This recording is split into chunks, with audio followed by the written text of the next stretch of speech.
আসসালামু আলাইকুম সম্মানিত প্রবাসী ভাই ও বন্ধুরা, এই ব্যালট পেপার কিভাবে সঠিকভাবে পূরণ করবেন, কোন খামে কোন পেপারটা দিবেন, সেটা যদি ভুল হয় তাহলে আপনার ভোট বাতিল হবে। আর একটা বিষয়, আপনারা যে ভোট দিতেছেন, যে প্রার্থীকে ভোট দিতেছেন, সেটা যদি আপনারা পাবলিসিটি করেন তাহলে কিন্তু আইনগত ব্যবস্থা নেওয়া হবে। আপনাদের নোটিফিকেশন বারে কিন্তু এটা অলরেডি সবাইকে দিতেছে। সবচেয়ে গুরুত্বপূর্ণ যে নোটিফিকেশনটি, এটা হলো ব্যালট পেপার গ্রহণ করার পরে নির্ধারিত সময়ে কিউআর কোড স্ক্যান করা। তো অনেকের মোবাইলে এখন স্ক্যান অপশনটাই আসে নাই। তো তারা কি করবেন, অপেক্ষা করুন। অপেক্ষা করার পরে কি হয় না হয় সেটা পরবর্তীতে জানানো হবে। আমাদের মোবাইলে কিন্তু এখনো কিউআর কোড স্ক্যান করার অপশনটি আসে নেই।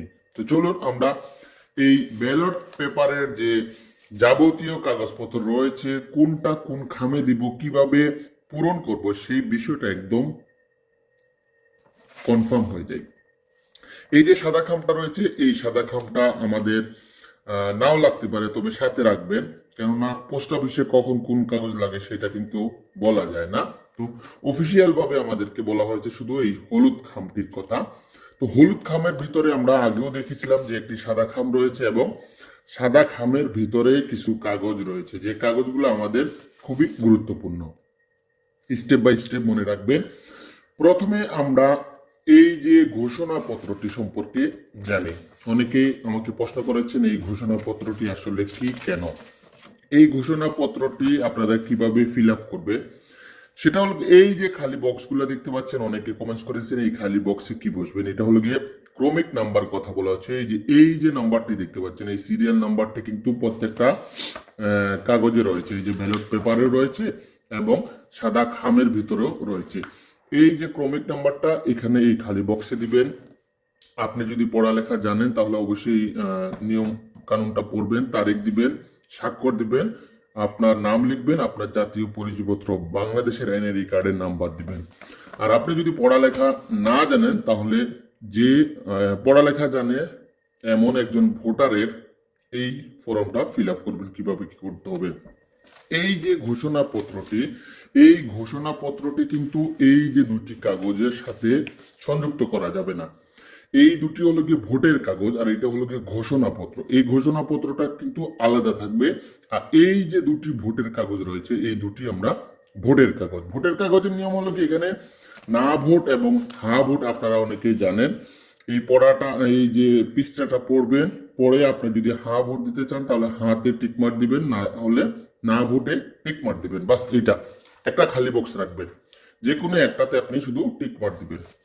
আর এটা হলো গিয়ে ব্যালট পেপার, আপনার যে প্রার্থী পছন্দ সেই প্রার্থীর এই যে খালি বক্স রয়েছে, এখানে টিক মার্ক কিংবা ক্রস মার্ক একটাতে দিবেন। সবগুলা খালি থাকবে। আপনার যে ব্যক্তির যে মার্কা পছন্দ সেই মার্কার পাশে শুধু এই খালি বক্সে টিক মার্ক এবং ক্রস দিতে পারবেন। এই হলো কি আমাদের দুটি ভোটের পেপার। ভালো করে বুঝুন। অবশ্যই বন্ধু বান্ধবের সাথে বিষয়টা শেয়ার করবেন। অনেকে এই বিষয়টি জানে না, সোশ্যাল মিডিয়ার মধ্যে অনেকে কিন্তু বিভ্রান্তি ছড়াচ্ছে।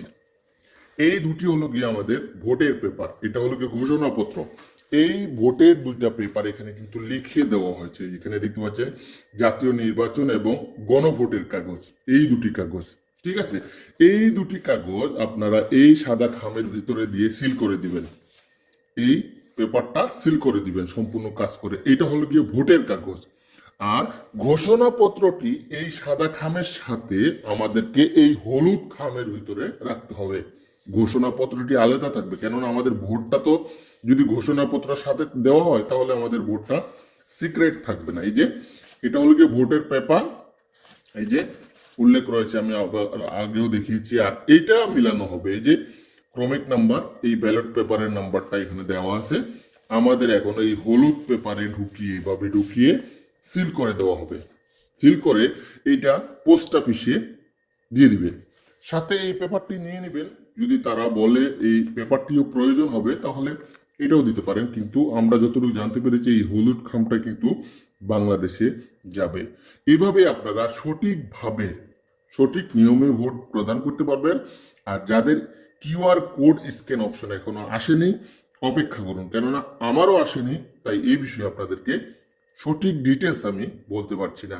ধন্যবাদ সময় নষ্ট করে কষ্ট করে ভিডিওটি দেখার জন্য। আবারও দেখা হবে।